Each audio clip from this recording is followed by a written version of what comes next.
భారత్ సన్నాహక చర్యలపై సమాలోచనలు కొనసాగుతున్నాయి. పహల్గాం ఉగ్రదాడి తర్వాత తొలిసారిగా అమెరికా రక్షణ మంత్రితో రాజ్నాథ్ సింగ్ మాట్లాడారు. భారత్ అమెరికా రక్షణ మంత్రులు ఫోన్లో చర్చలు జరిపారు.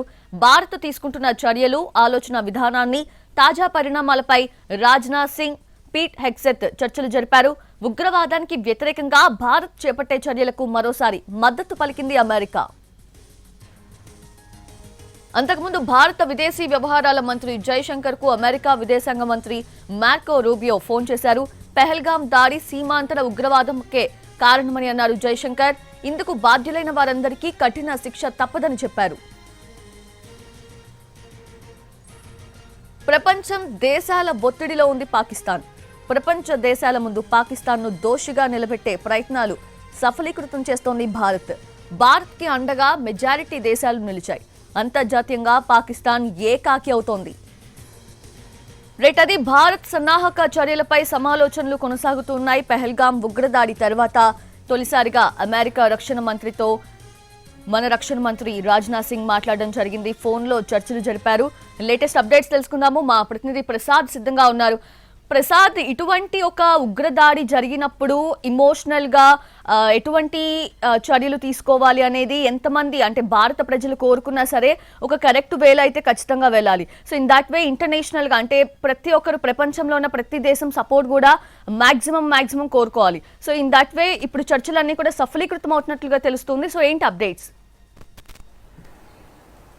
ఇదంతా కూడా సంసద్ధతను, అదేవిధంగా ప్రపంచ దేశాలను కూడా మానసికంగా సిద్ధం చేసేందుకు గాను ఇటు భారత రక్షణ శాఖ మంత్రి తన కౌంటర్ పార్ట్ అంటే అమెరికా రక్షణ శాఖ మంత్రితో మాట్లాడటం, అదేవిధంగా భారత విదేశీ వ్యవహారాల శాఖ మంత్రి అమెరికా విదేశీ వ్యవహారాల శాఖ మంత్రితో మాట్లాడడం, ఇదంతా కూడా అగ్రదేశంగా ఉన్నటువంటి అమెరికాకు బాధ్యతాయుతంగా జరుగుతున్న పరిణామాలను ఎప్పటికప్పుడు తెలియచేయటం, వారిని మానసికంగా సిద్ధం చేయటం, భారతదేశం యొక్క ఉద్దేశాన్ని, ఆలోచన విధాన్ని స్పష్టం చేసి తద్వారా వారి మద్దతును కూడగట్టుకోవడం. అందులో భాగంగానే ఈ ఫోన్లో సంభాషణలో చర్చలు జరుగుతున్నాయి. ప్రధానంగా 2003లో ఇరు దేశాల మధ్య పాకిస్తాను, భారత్ మధ్య తొలిసారిగా ఈ కాల్పుల విరమణ ఒప్పందం జరిగింది. ఆ తర్వాత 2021లో మరొకసారి దాన్ని పునరుద్ధరిస్తూ రెండు దేశాలు కూడా దాన్ని సమర్థించడం జరిగింది. అయితే గత ఈ పెహల్గాము ఉగ్రదాడి జరిగిన తర్వాత వారంగా అంటే దాదాపు 7 రోజులుగా పాక్ కాల్పులు జరుపుతుంది. దానికి ప్రతిదాడులు భారత్ కూడా చేస్తుంది. అయితే భారత్ ఎప్పుడు కూడా ముందుగా ఇలాంటి కాల్పుల విరమణ ఒప్పందాన్ని ఉల్లంఘించలేదు.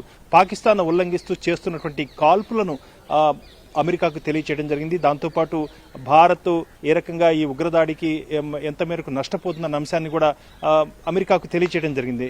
అదేవిధంగా పాకిస్తాన్ ఏ రకంగా అంతర్జాతీయంగా ఈ టెర్రరిజాన్ని ప్రోత్సహిస్తుంది, ఈ సరిహద్దు తీవ్రవాదాన్ని ప్రోత్సహించడంలో అమెరికా పాకిస్తాన్ చేస్తున్నటువంటి ప్రయత్నాలు ఏ రకంగా ఉన్నాయి, ఏ రకంగా తీవ్రవాద సంస్థలను ప్రోత్సహిస్తుంది, అక్కడ తీవ్రవాద గుడారాలను, అక్కడ టెంట్స్ని, అదేవిధంగా క్యాంప్స్ని ఏ రకంగా ప్రోత్సహిస్తుందన్న అంశాన్ని అమెరికాకి తెలియచేసి తద్వారా పరిస్థితిని వివరించడంతో పాటు భారత్ ఏ రకంగా ఈ అంశంపై ఆలోచిస్తుందన్న అంశాన్ని కూడా స్పష్టం చేయడం జరిగింది. ఇదంతా కూడా అమెరికా యొక్క మద్దతును కూడగట్టుకోవడంలో భాగంగానే. అదేవిధంగా అంతర్జాతీయంగా ఉన్నటువంటి అనేకమైనటువంటి సంస్థలపై కూడా ఒత్తిడి తీసుకొచ్చి పాకిస్తాన్ ఒంటరి చేసే ప్రయత్నాలు సఫలీకృతమయ్యాయి. అదేవిధంగా అన్ని దేశాలు కూడా భారత్కు అండగా నిలిచాయి. ఇటీవలనే అంటే నిన్ననే పూర్తిగా భారత్ గగనతలం ఉపయోగించుకోకుండా పాకిస్తాన్ విమానాలకు నిషేధం విధించడం జరిగింది. దాంతోపాటు భారత్లో ఉన్నటువంటి ఓడరేవుల్లో ఉన్నటువంటి పాకిస్తాన్ ఓడలను తిరిగి తమ దేశాలకు వెళ్లాల్సిందిగా, అదేవిధంగా ఎలాంటి పాకిస్తాన్ ఓడ కూడా భారత్ ఓడరేవుల్లో ఉండే వీలు లేకుండా నిషేధం విధించే ఆలోచన కూడా చేస్తున్నట్టు తెలిసింది. అదేవిధంగా తపాలా సేవలను కూడా పూర్తిగా స్తంభింపచేయాలని చెప్పి కూడా భారత్ ఆలోచిస్తుంది. ఈ రకంగా అతి త్వరలో దీనికి సంబంధించినటువంటి ఒకటొకటిగా నిషేధాజ్ఞలు, అదేవిధంగా ఉత్తర్వులు జారీ చేసేందుకు భారత ప్రయత్నం చేస్తుంది. పూర్తిగా పాకిస్తాన్ని అష్టదిగ్బంధనం చేయటం, ఆర్థికంగా నష్టపరచడం, అంతర్గతంగా ప్రజల్లోనే పూర్తి స్థాయి అసంతృప్తి, వ్యతిరేకత వచ్చే రకంగా చేసి ఆ మేరకు పాకిస్తాన్ని బలహీనపరిచి తద్వారా ఇంకా మూర్ఖంగా వ్యవహరించి పాకిస్తాన్ దాడులు పాల్పడినట్టయితే ప్రతి దాడులు చాలా ధాటిగా ఉండాలన్న అంశాన్ని కూడా భారత్ ఆ మేరకు నిర్ణయం తీసుకుంది. ఆ మేరకు త్రివిధ దళాలు కూడా స్వేచ్ఛనిచ్చింది. ఈ రకంగా భారత్ పూర్తి స్థాయిలో సన్నాహక చర్యల్లో భాగంగా ఇవన్నీ కూడా చర్చలు జరుగుతున్నాయి.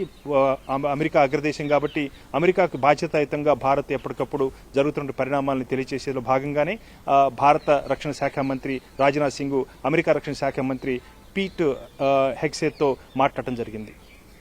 Right Prasad, thank you.